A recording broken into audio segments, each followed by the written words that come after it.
first you're going to raise your hand. Right? When you're acknowledged, a person with a microphone will come to you. We ask that you wait until the microphone gets to you to ask the question so that everyone can hear the question. And when you stand, if you could give us your name, your classification, your major, and your hometown. If you could do that, and then pose your question, and do that relatively quickly. We're going to start with this gentleman right over here. Okay. Thank you for giving me this chance. My name is Jia Wang. I come from China, and my major is computer science. Yeah. This is my second semester. My question is like this. I'm very interested in new technology and science, especially something make our life better. I bought AirPods. I enjoy it because it let me free from the cable. But the last weekends, I bought Echo, and my friend used the Google Home. I found it's very convenient. You can use it to control all your smart device in home.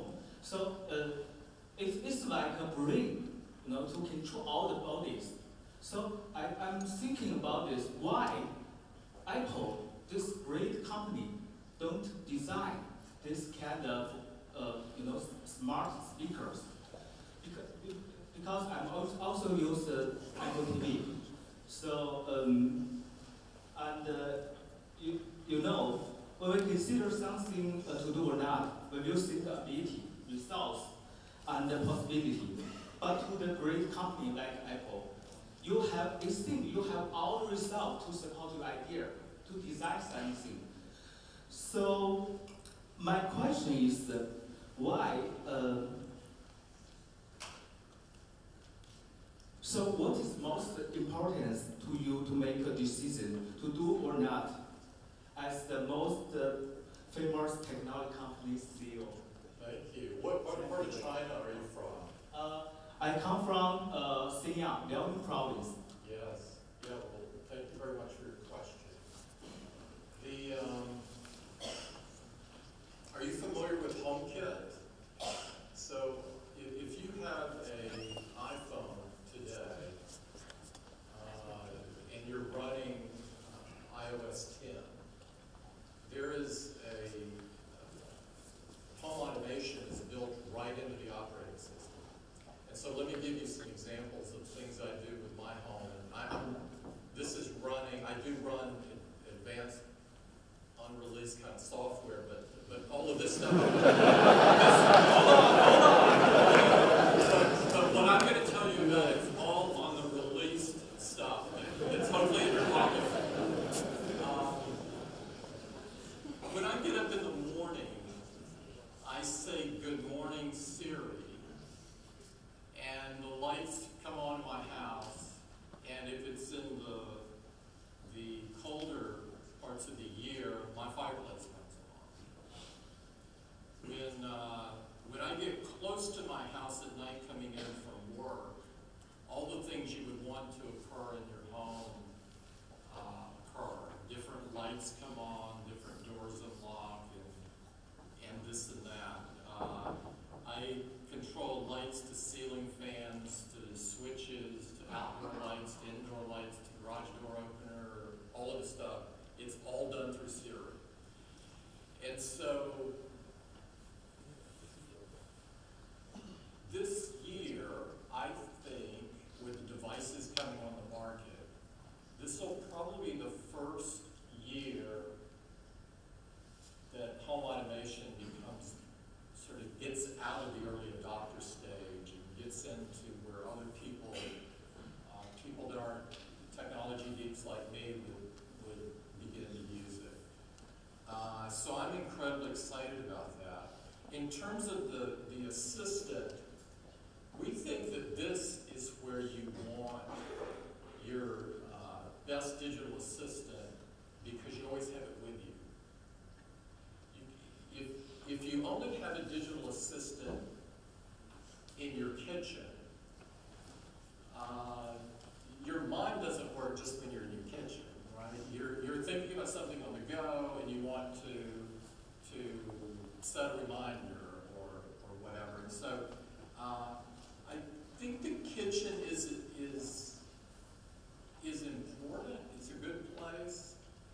but I think the majority of interaction with a AI kind of tool always be one that is on your body all the time, because it's how your mind works. And most people are very mobile every day, work, school, moving kids around, or whatever their life may be like. In terms of how do we make a decision about what to do, we argue and debate probably like you guys do in your groups, if you're working on projects with different students. We really argue and debate. We do so constructively, and everybody likes each other, but if you came in and you didn't know about our culture, we're a culture where the best ideas win. But we know that despite being, we're a bit beyond small now, but we can't do everything. We can't do everything at the quality level we want to do. And we'll refuse to do something if we don't think we can do it in a high quality way. And so we really focus. We think about, we don't want to spread ourselves too thin. And so we're probably for the size company we are, I'm sure we have the smallest number of products of anybody. And I know some people will say, oh, that means there's risk. If you take a business class, they'll teach you you're supposed to diversify and have a gazillion other things. I don't believe that part of the business school law. Because I think that dilutes your focus, and you become, you sacrifice quality and depth of user experience by making one of everything. There's clearly companies that do that, and you can look at their products and conclude. That's just not who we are as people. So we would spend a lot of time debating about what to do. Wow, I love it. Let's see. Let's go with this young lady here. Yes. Sarah Medcave. I'm majoring in information systems and finance. I'm a junior from Huntsville, Alabama. So, Mr. Kick, what would you say is the #1 technological disruption facing our culture, and how should we prepare for it?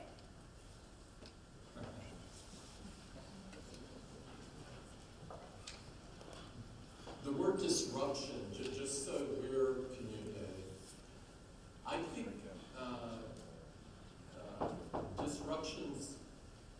many disruptions are incredibly great, because they do super things. And there are two right now that I'm really excited about. One is AI and the promise of AI, because what is happening is that the graphics processing capability and the CPU capability is getting so incredible that the machine learning that you can do today, but even more so across the next few years, is just going up exponentially. So what does this mean? It means that machines, as you know, will take on some of the judgment aspects that have been previously only done by humans. And there's some things here that I think can really help humanity a lot. I think doctors will be able to heal more people. I think there will be less accidents on the road. I think there's a whole bunch of societal benefits from this. There's also a fear about job loss. And I think we have to, I don't subscribe to the people that are saying that robots are going to take over the world and this kind of stuff. So I'm not projecting the end of human jobs or anything. But I do think that, like when I was growing up, productivity took out a lot of jobs. You know, the accounting departments became automated because of the promise of spreadsheets and different things that previously you were doing by hand and so forth. And this happened on a broad basis. The U.S. did a terrible job of projecting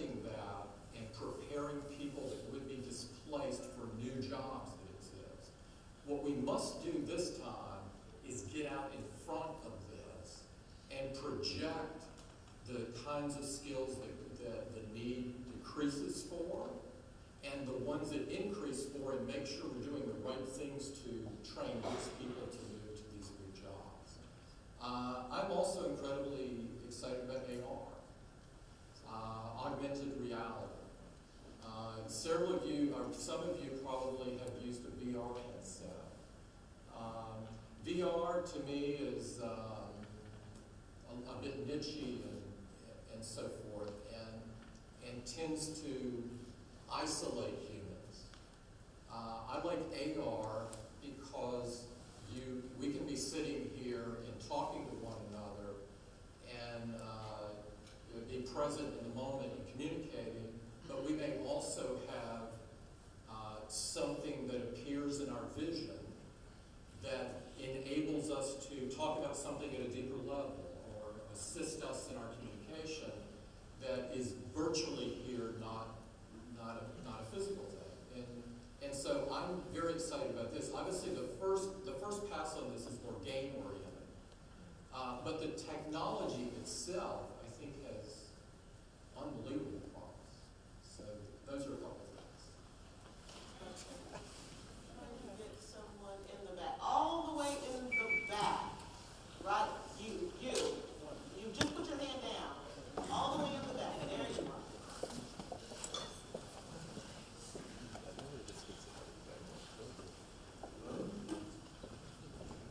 My name is Joshua. I am a computer science major. I'm also a senior, and I'm from Atlanta, Georgia. On the topic of not spreading yourself too thin and sacrificing quality for quantity of products, if any, what has stopped Apple from developing consumer and/or government-level drones, given that the drone market has blown up to a multi-million-dollar market? Yeah, we're interested in autonomy. And autonomy, clearly, when most people hear the word autonomy, they quickly go to thinking about cars. But autonomy actually has first of all, I think of autonomy as the mother of all AI projects. Right? That's what it is. So the mother of all machine learning projects. But autonomy has very broad use cases. You just mentioned one of them.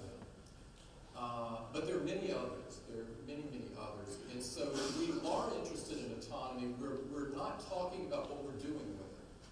And so I don't want to really get into any details here this morning either on that.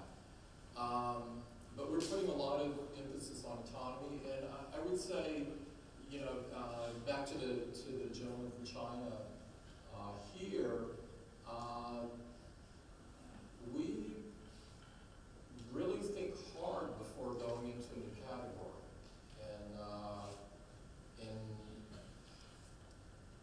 And we only go into categories that we think we can make a significant contribution to humanity. And so that's kind of one of our big filters.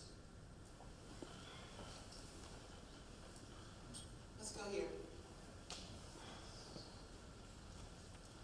Hi, my name is Kayla Warner. I'm a junior majoring in public relations, and I'm from Daphne, Alabama. I know you're from Robertsville, so that's right down the road. Right.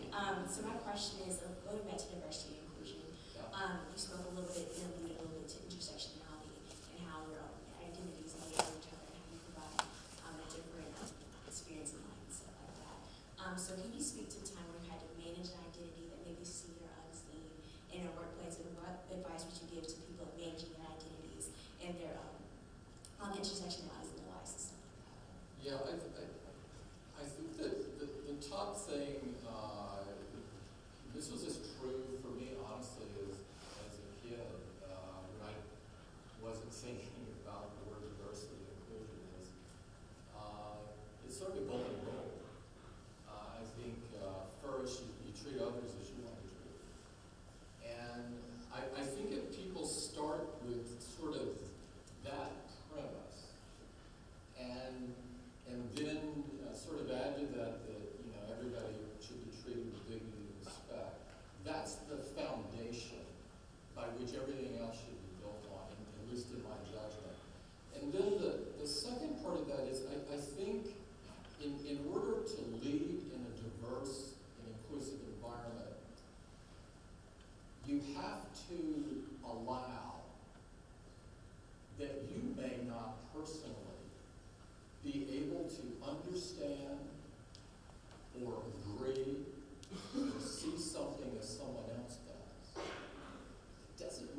somebody may worship something else in you.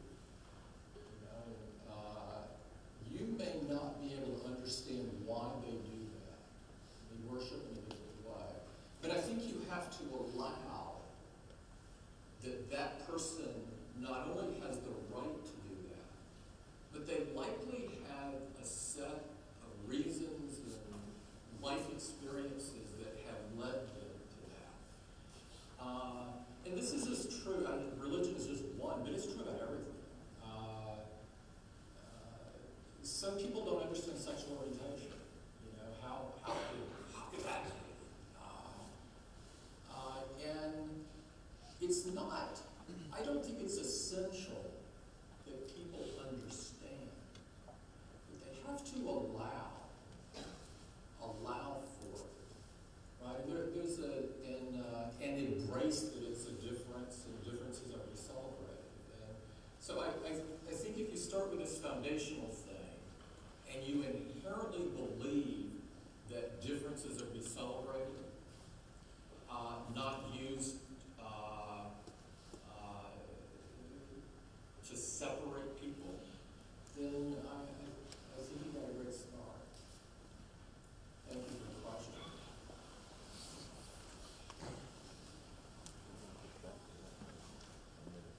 This gentleman, yes, you.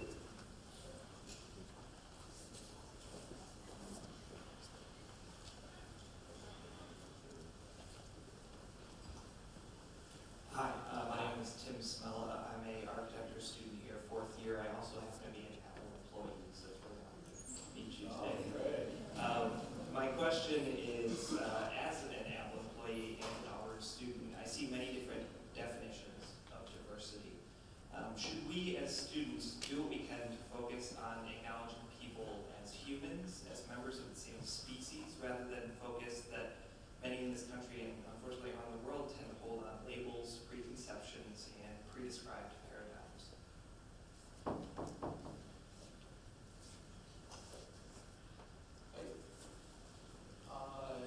I think everyone,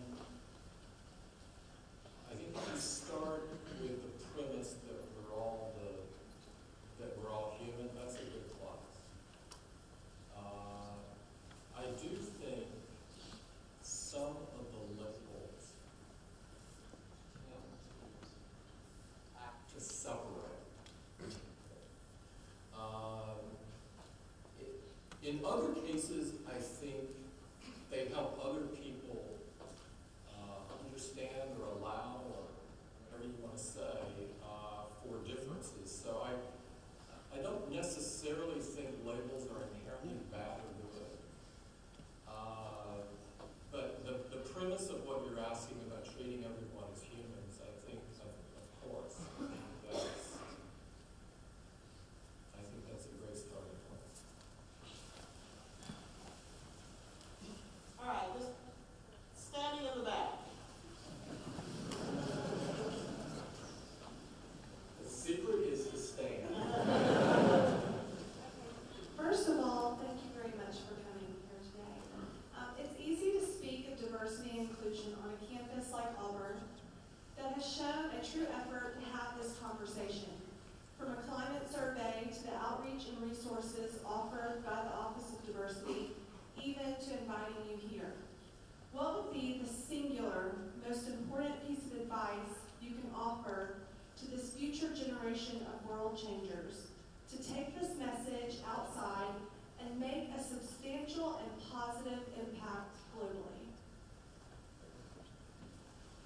In the communities that you're in, my experience across my lifetime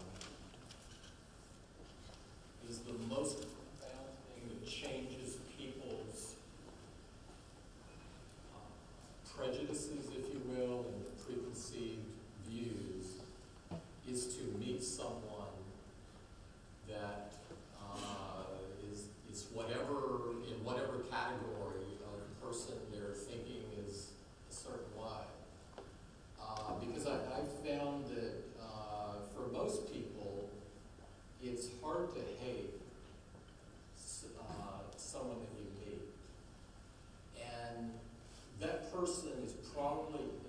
best position to get them to view not only themselves differently, but to challenge their own thinking of that whole identity or classification, whatever you say, of people. And so I think that is the single most important thing for communities. If you want to do it at large, which I think is a great objective, perhaps the single most important thing is to be that role model for lots of others. In your case, there are still people living in the dark ages that think there are jobs for men and jobs for women.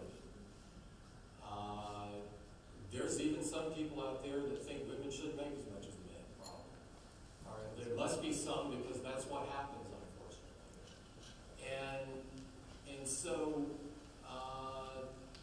that's a great one to work on. And I would bet anybody sitting with you for a few minutes would conclude if they think that they're wrong and they need to move on to some other thought. I think for gay people coming out, this was the greatest thing that happened to the LGBT community, because it's hard to hate somebody that's your brother or your friend or your classmate or your best friend that you just didn't know. And so if for people that have a religious prejudice,